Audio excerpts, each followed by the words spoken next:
बातें करते हम खेतों की और उसके रखवाली की, बाग बगीचा फल फूलों और फसलों की हरियाली की।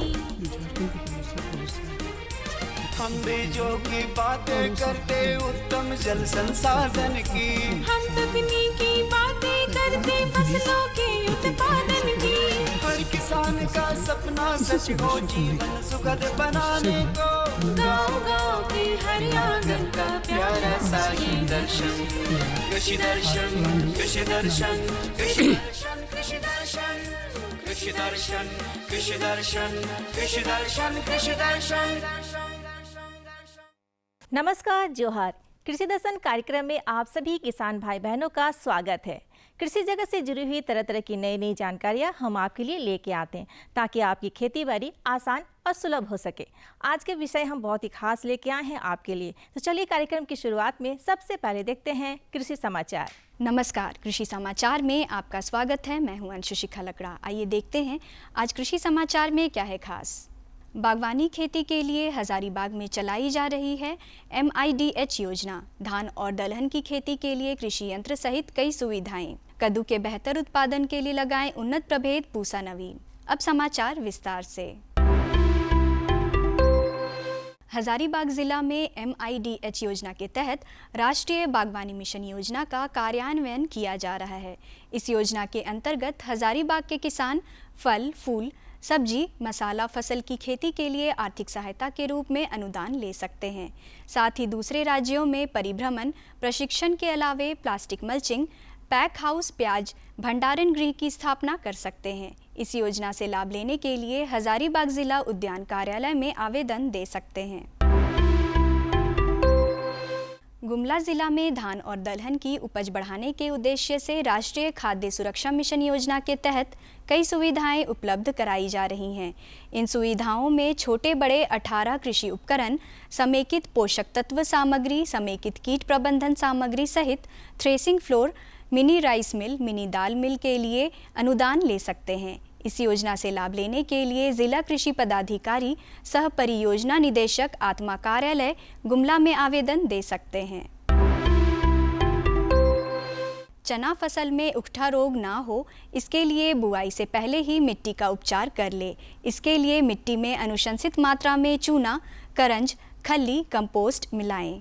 किसान बंधु, जो लोग चना की खेती कर रहे हैं, सबसे ज़्यादा इस क्षेत्र में उकठा बीमारी से चना आक्रांत होता है, जो कि मिट्टी जनित रोग है।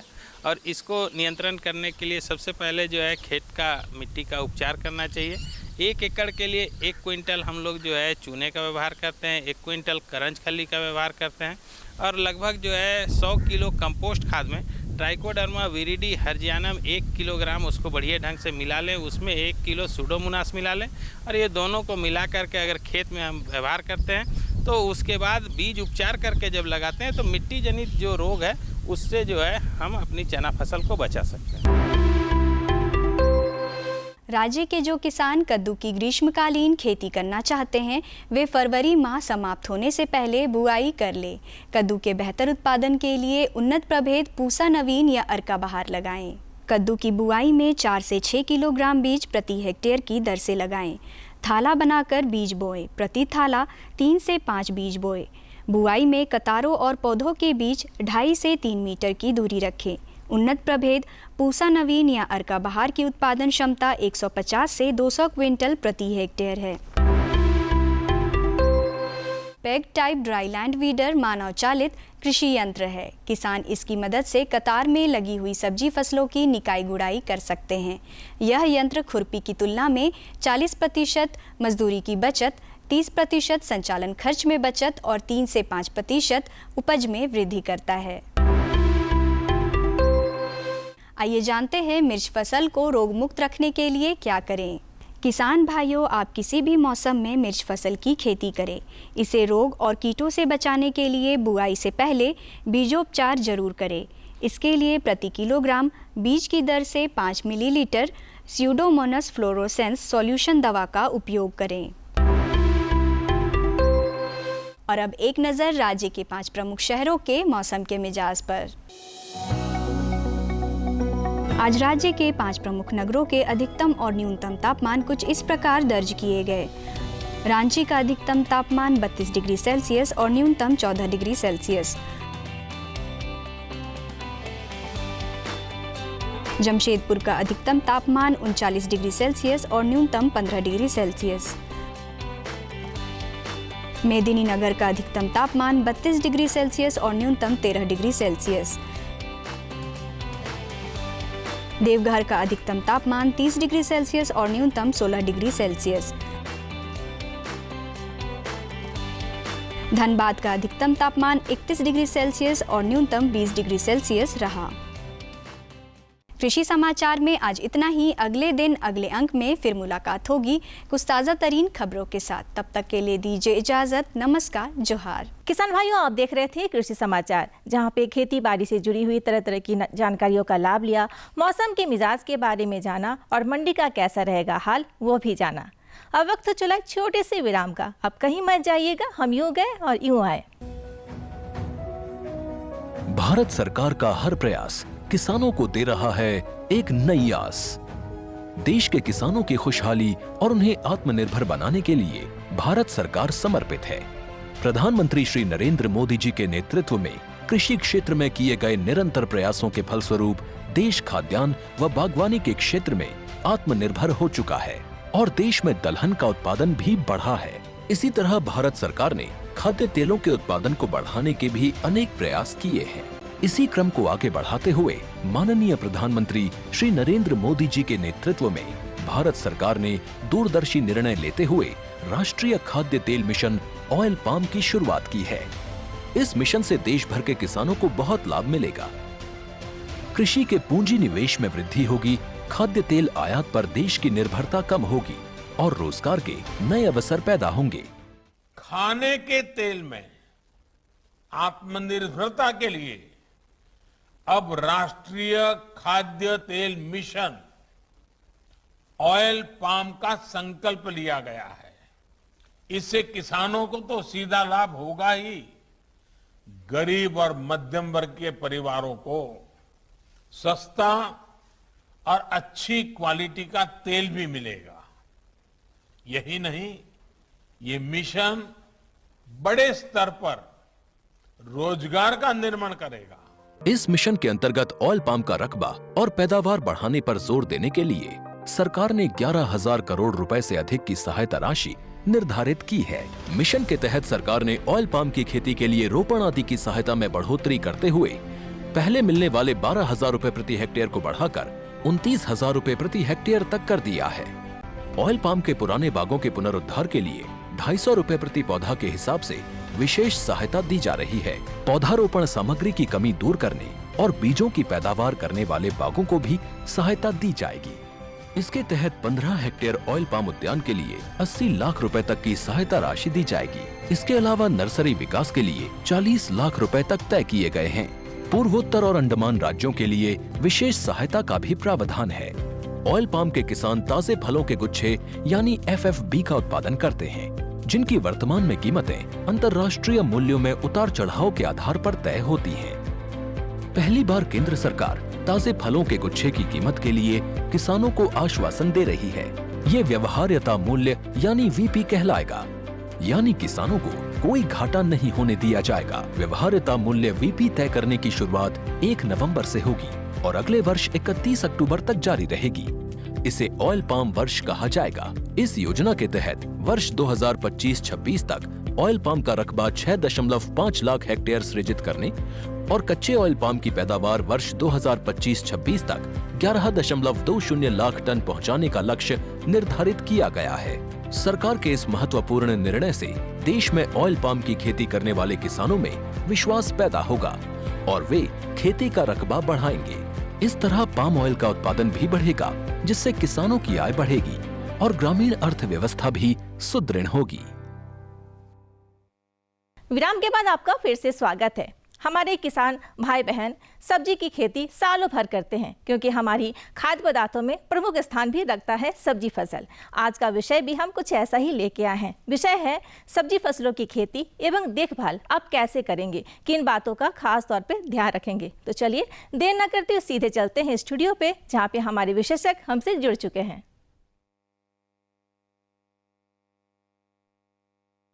सभी किसान भाई बहनों का स्वागत है। किसान भाइयों, आज हम बात करेंगे सब्जी फसल की खेती और उसके देखभाल की। झारखंड के परिवेश में सब्जी की खेती बड़े पैमाने पर होती है और यहाँ के किसान बड़े चाव से उसकी खेती भी करते हैं और मुनाफा भी कमाते हैं। सब्जी फसल की जो मांग है वो पड़ोसी राज्यों में ज़्यादा है, साथ साथ झारखंड में भी है। लेकिन अगर आप इसे वैज्ञानिक विधि से करेंगे तो आपका मुनाफा दोगुना हो सकता है। तो इसकी वैज्ञानिक विधि क्या है, कैसे सब्जी फसल लगाना है, उसकी देखभाल कैसे करनी है, कब खाद डालना है, पानी का क्या प्रयोग करना है, सभी विषयों को लेकर हमारे विशेषज्ञ जानकारी आगे हैं, स्टूडियो में विराजमान हैं। आप हैं धनंजय कुमार, जो तकनीकी विशेषज्ञ हैं ICAR के, हर पलांडू नामकुम रांची के। सर, आपका हमारे स्टूडियो में स्वागत है। किसान भाइयों नमस्कार। सबसे पहले बात करते हैं कि बदलते मौसम में अभी का जो वक्त है, इस वक्त में कौन सी सब्जी है जो कि झारखंड के परिवेश में अच्छी होगी और अच्छा मुनाफा किसान भाई बहनों को दिला सकती है? देखिए किसान भाई, इससे तो आपको जितना भी मुख्य रूप सब्जी है, आप बैगन है, टमाटर है, मिर्च है, फूलगोभी है, कद्दू वर्गीय सब्जी है, उसके बाद दलहनी फसल में जैसे बोडी है, फ्रेंच बीन है, उसका मतलब सालों भर खेती झारखंड में होता है। लेकिन हमको मौसम के हिसाब से देखते हुए, जैसे कि गर्मी के मौसम में क्या होता है कि लत्तीदार सब्जियों का, कद्दू वर्गीय सब्जियों का ग्राहक का मांग ज़्यादा रहता है, क्योंकि उसमें जो है गर्मी में जो है तेल एवं मसाला का प्रयोग कम होता है और उत्पादन में लागत भी कम होता है। तो इसलिए जो है ज़्यादातर लोगों को रहता है कि हमको कद्दू वर्गीय सब्जी जैसे खीरा है, नेनुआ है, झींगी है, करेला है, तरबूज है, खरबूज है, ककड़ी है, इन सब सब्जियों का जो है खेती करें। और ये सब सब्जी जो है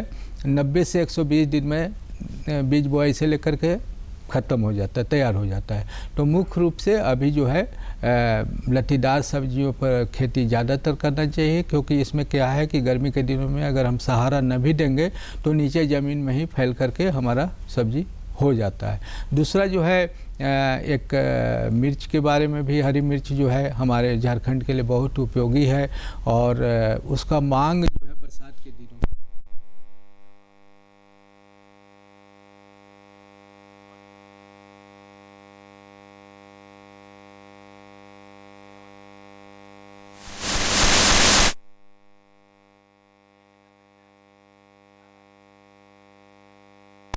अभी जो वक्त है, तो इस वक्त में कौन कौन सी सब्जी उपयोगी होगी और किस्म का जो मामला होता है, किस्म का क्या मामला होता है? जैसे जो हम कद्दू वर्गीय सब्जी पर ही विशेष रूप से बात करें तो कद्दू वर्गीय सब्जी में मान लीजिए कि आप जैसे खीरा का ले लेते हैं, तो खीरा में जो यहाँ का अनुशंसित किस्म है, हमारे केंद्र से भी स्वर्ण अगेती, स्वर्ण शीतल करके विकसित किया गया है, या बाजार में जो है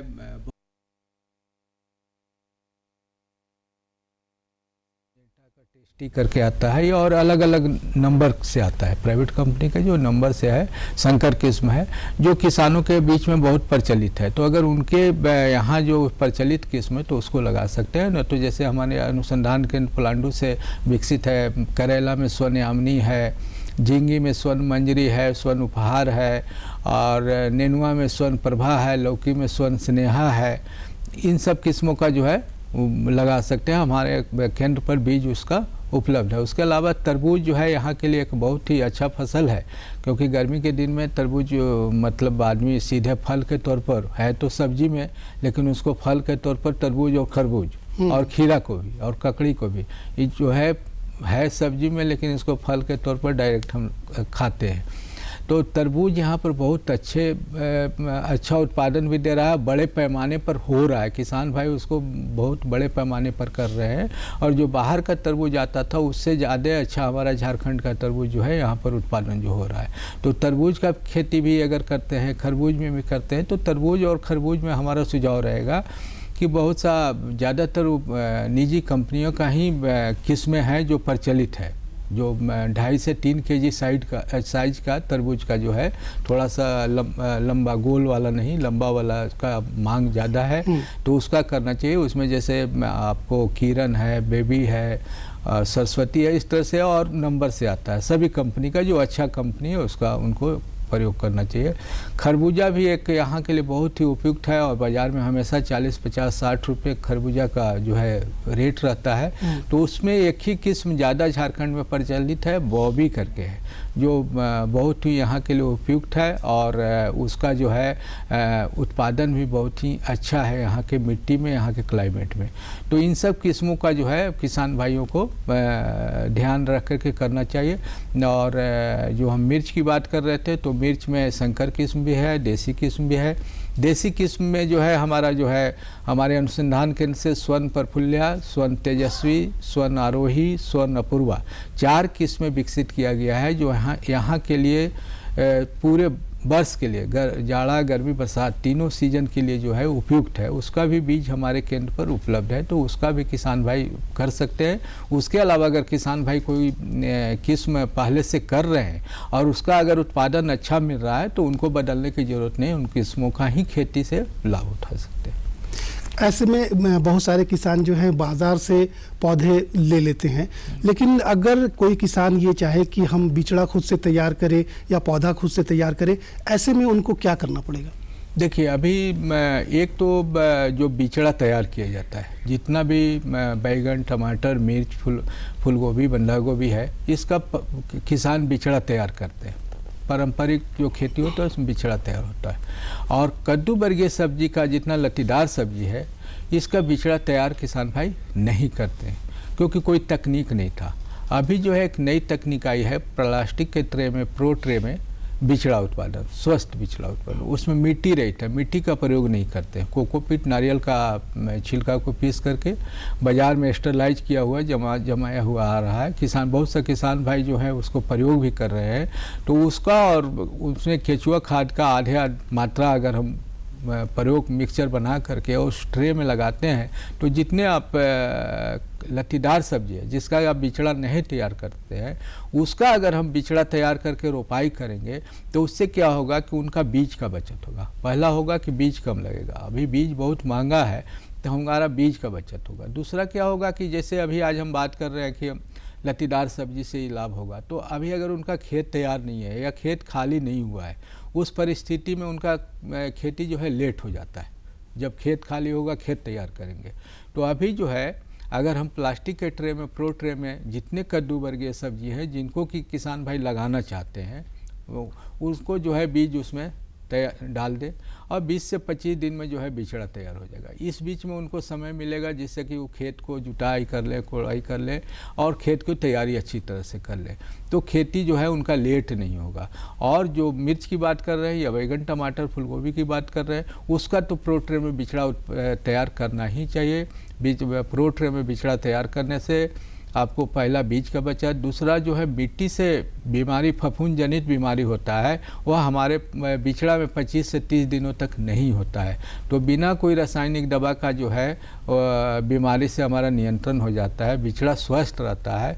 और रोपने के बाद जो है तेज़ धूप से, जैसे अभी गर्मी का दिन है, तेज़ धूप से, अब जैसे आप ज़मीन में जो बिचड़ा तैयार करते हैं, तो उसमें क्या होता है कि तेज़ धूप जब लगता है, पानी की कमी होता है, तो पौधा ज़्यादातर सूख जाता है, मर जाता है। तो यहाँ पर इस तरह का कोई संभावना नहीं है। यहाँ पर प्रो ट्रे का बिचड़ा जो है 100 में आप मान के चले कि अगर आप कोई गलती नहीं की है तो 100 में 100 पौधा आपका ज़िंदा रहेगा। जहाँ कद्दू वर्गीय सब्जी की बात कर रहे हैं, अगर कद्दू वर्गीय सब्जी में हम बिचड़ा तैयार करके करते हैं, तो पहला तो है कि हम समय का, जो बोले कि समय का बचत है, बीज का बचत है। तीसरा जो है, हम खेत में जब बीज बुआई करते हैं, तो बीज बुआई करने के बाद हमको नेक्स्ट डे से ही उसमें पानी पटाना पड़ता है, घास निकल जाएगा। कभी कभी जो है हमारा बीज का अंकुरन से पहले घास का अंकुरन हो जाता है, क्योंकि घास का बीज पहले से पड़ा हुआ है, मजबूत है, तो घास का अंकुरण हो जाता है। तो वहाँ पर जैसे ही अंकुरण होता है, मान लीजिए आप 1 एकड़ में कद्दू वर्गीय सब्जी का खेती कर रहे हैं, तो 1 एकड़ में आप लाइन से लाइन अगर 2 मीटर है, पौधे से पौधे की दूरी 50 सेंटीमीटर है, तो जितना थाला बनेगा उतना जगह आपको डेली आपको प्रतिदिन देखना है और प्रतिदिन उसमें पानी नमी बना के रखना है। और जब अंकुरन आ जाएगा तो उसके बाद क्या होता है कि लाल वाला कीट जो है, रेड पंपकिन बीटल बोलते हैं, जो जैसे ही उसका कोमल पत्ता 2 निकलता है उसको चाटना शुरू कर जाता है। और आप इतना छोटा है कि उसमें आप दवा का भी, रासायनिक दवा का भी ज़्यादा प्रयोग नहीं कर सकते, क्योंकि अगर रासायनिक दवा का ज़्यादा प्रयोग करेंगे वहाँ पर तो हमारे जो है पौधा नष्ट हो जाएगा। तो 1 महीना तक ही बहुत ही समझिए कि लत्तीदार सब्जी में किसानों के लिए बहुत ही संघर्ष का समय रहता है। तो उससे बचत के लिए जो है, अगर प्लास्टिक के ट्रे में वो बिचड़ा तैयार करके और रोपाई करेंगे तो उनका जो है खाद का, दवाई का, पानी का, लेबर का सब पैसा जो है 1 महीना तक बच सकता है, अगर वो प्लास्टिक के ट्रे में, प्रो ट्रे में बिचड़ा तैयार करें। चलिए, ये बात हो गई बिचड़ा की।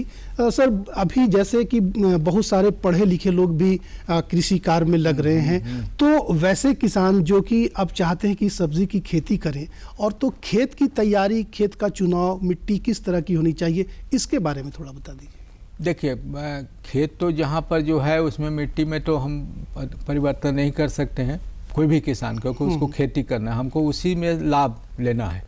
अब कैसे लाभ ले, तो पहला तो है कि जब भी हम खेती करें तो जैसे हम लोग अपना ब्लड टेस्ट करवाते हैं, कुछ बीमारी होता है कि, तो उसी तरह से हमारा मिट्टी का भी जांच होते रहना चाहिए। साल 2 साल में एक बार मिट्टी का जांच होना चाहिए।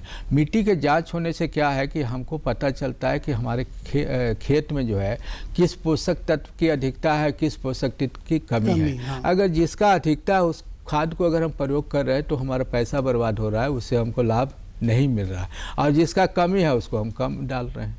तो पहला तो है मिट्टी जांच कर ले। दूसरा जो है, झारखंड का मिट्टी जो है अम्लीय है। ये मान के चलिए कि आपका खेत का मिट्टी जो है अम्लीय है, आपका पीएच जो है 6.5 से नीचे है, 5.5 होगा। अम्लीयता अगर ज़्यादा होगा तो 4 के आसपास होगा। जितनी अम्लीयता ज़्यादा होगा उतना ही आपका खेत में उत्पादन कम मिलेगा और बीमारी ज़्यादा होगा। तो उसके लिए जो है, जब हम अभी खेत की तैयारी करें तो उसमें 2 kg प्रति डिसमिल के दर से खेत में डालने वाला चूना जो है, डोलोमाइट करके भी आता है और खेत में डालने वाला चूना आता है, ब्लॉक में मिलता है, उसका जो है 2 kg प्रति डिसमिल के दर से खेत में छिड़काव करके और जुताई कर देना चाहिए।